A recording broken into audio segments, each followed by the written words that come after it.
welcome back to the channel. Today we're going to be doing some more stuff on the 83 S15. We'll kind of, hopefully the audio isn't absolute hot garbage, which is probably a good possibility at this point just because of the highway and the time of day. But what we're doing today is, come over here, look at the brake fluid.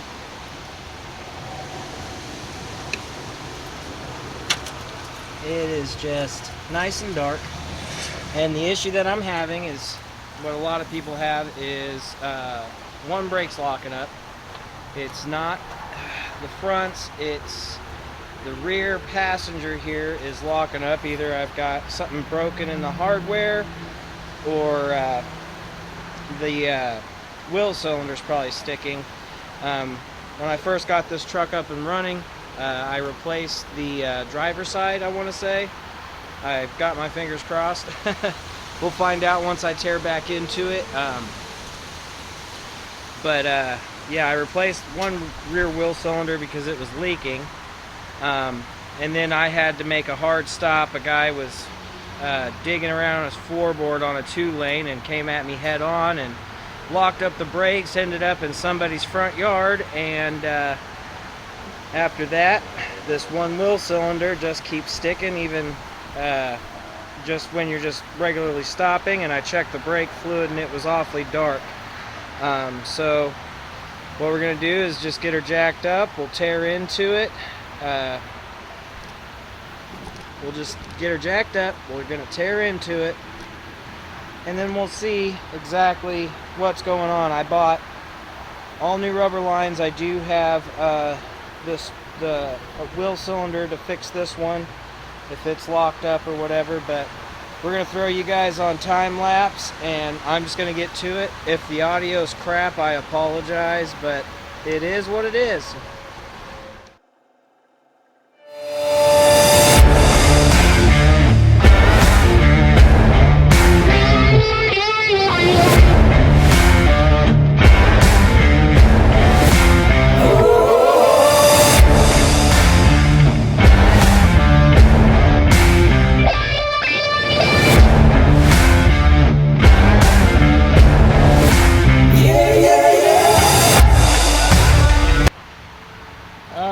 Well, I got down in there. Let's see if we turn on the light, shed some light on the situation here. But as you can see, she's full of gunk. So if I had to guess, I'd probably say that's our problem. I'm guessing it's sticking and it's leaking. So definitely tearing off some of that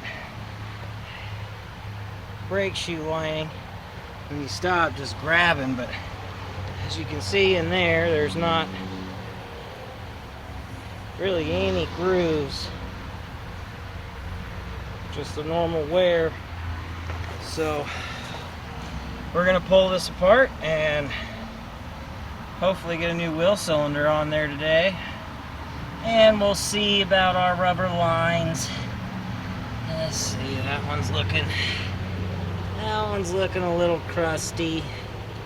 So I might go ahead and do it while I'm in here. We'll see how it goes, see how much time I have. We might even go ahead and do the front rubber lines and flush out all the fluid while we're at it. Might as well, but I'm going to end up sticking you guys back on time lapse here and get to it.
got her out.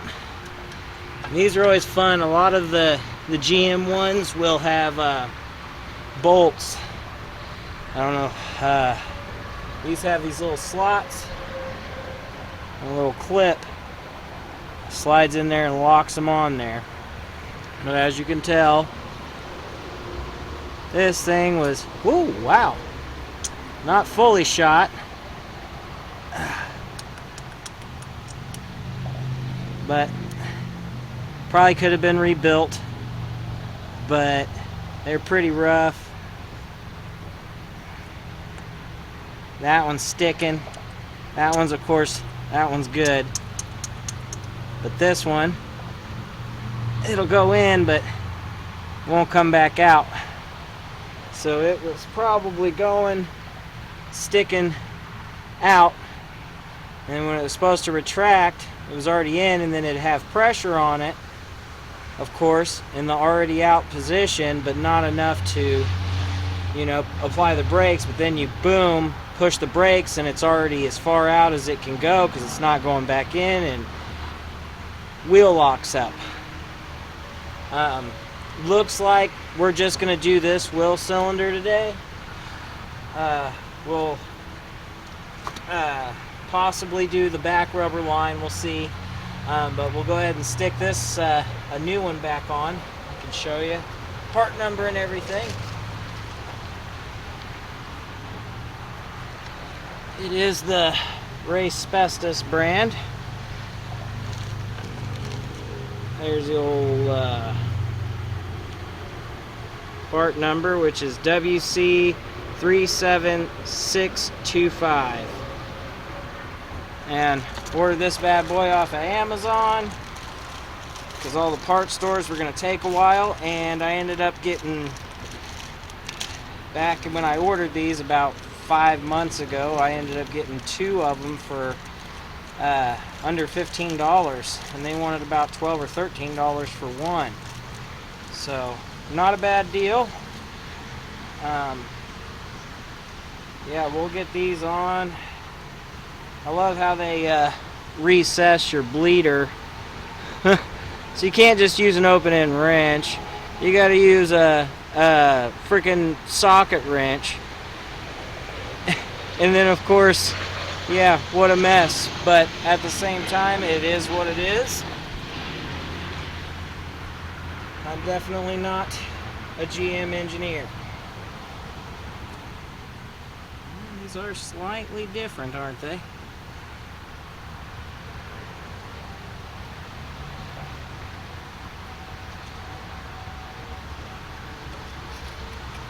But at the same time, if it fits, it ships, people. If it fits, it ships. Oh yeah, much better. Alright. Well, I will stick this all back together here and probably throw you guys back on time lapse for that, because, you know, why not? I'm sure all you hear is wind and a bunch of cars. I'll try and pick a halfway decent B-roll song for you guys. We'll see.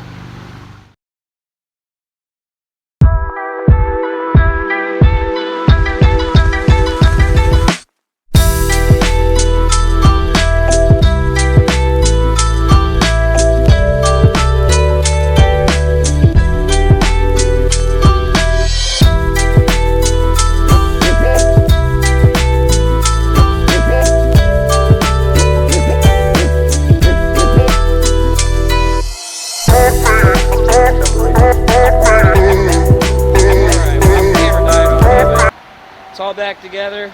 I went ahead and did the I don't know if you'll be able to see it here, but I did that new rubber line back here. I checked the fronts, and the fronts looked decent. Fluid's nice and clear now.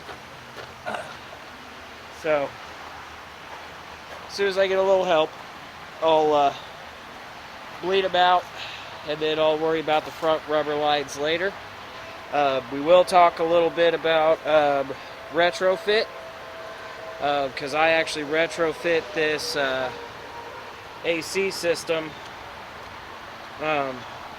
It's what they call the R4 air compressor. They have a R4 or an A6, I think. I'm kind of drawing a blank at the moment, but this is the R4 Harrison air compressor. I actually had to reseal it. What I did first was, because I was converting to R34 from, or 134 versus the R12, I did have to did buy a new dryer slash accumulator, a retrofit adapter, a little orifice tube that goes down in your high side here.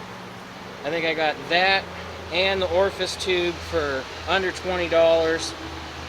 It ran really cold for about a week, and then all around the seams, which is a very common leak, where they leak along the case or the shaft seal. And I went ahead and got on eBay and bought a kit and rebuilt the AC compressor versus buying one because I didn't see very good reviews. So went ahead and bought the rebuild kit, resealed that, and recharged it, and I have been driving for about a month now with ice cold air conditioning, no issues whatsoever. I did not use POG oil. Let's see, I'll show you guys what I used if it's over here. Go in the back, turn on the light so I don't have to turn on my big light. This stuff right here, ester cool oil, is a godsend. Apparently it'll kind of blend with the mineral oil and the R34, R134.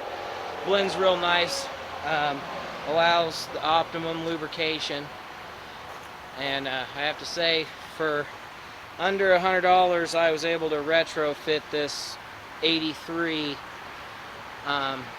with maybe about 5 or 6 hours worth of labor. So hope you guys enjoyed the video. I guess I could show you the clean. At least it's clean in here now. Nice and clean fluid. I'll put that back on properly in a second. But yeah, nice clean fluid now. I do have the front rubber lines just in case. I did check them. They don't even have a single weather crack on them. They look absolutely amazing. So we're not going to mess with those. We'll just bleed everything out. And yeah, hopefully that solves the problem. I'm pretty sure it will. But yeah, that's it for today's video on the 83 S15 budget build. Let's see, tires and rims, I got about $300 in those, about $100 in the AC retrofit, around $100 in miscellaneous parts where I had to buy a water pump and the thermostat filler neck, and then of course a new thermostat. But yeah, I think I have just under $800 in it. Runs and drives amazing, gets about 20 miles per gallon, about 15 to 17 when I'm running the AC. But really you can't beat it for less than $1,000 beater. We'll just keep plugging away at her. I've got rocker panel pieces I bought for another truck and cab corners. We'll probably go ahead and throw them on this one just because I like it so much. Yeah, and then next video we'll be back on the 55. Of course, we've got the floor in there. Making a little patch panel in there. And then we're gonna hop over and hit that toe board. Then we have a couple little areas in the back there, and then weld the rest of it up, and yeah, we'll be good to go. That'll be on the next video, as long as we don't have anything go wrong with any of the daily drivers or yeah, any of the rest of the 20 some odd fleet vehicles that we're messing with here. I call them fleet vehicles because we use everything for work. It's family owned business.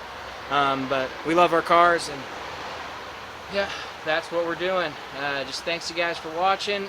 Stay tuned for more content where we weld in some rockers and some cab corners, or we might even throw a lowering kit on it. Might even show a video of me trying to attempt to tint the windows. It might be comical. Who knows? But yeah, like I said, thanks for watching, everybody. Please like and subscribe, and we'll see y'all here soon.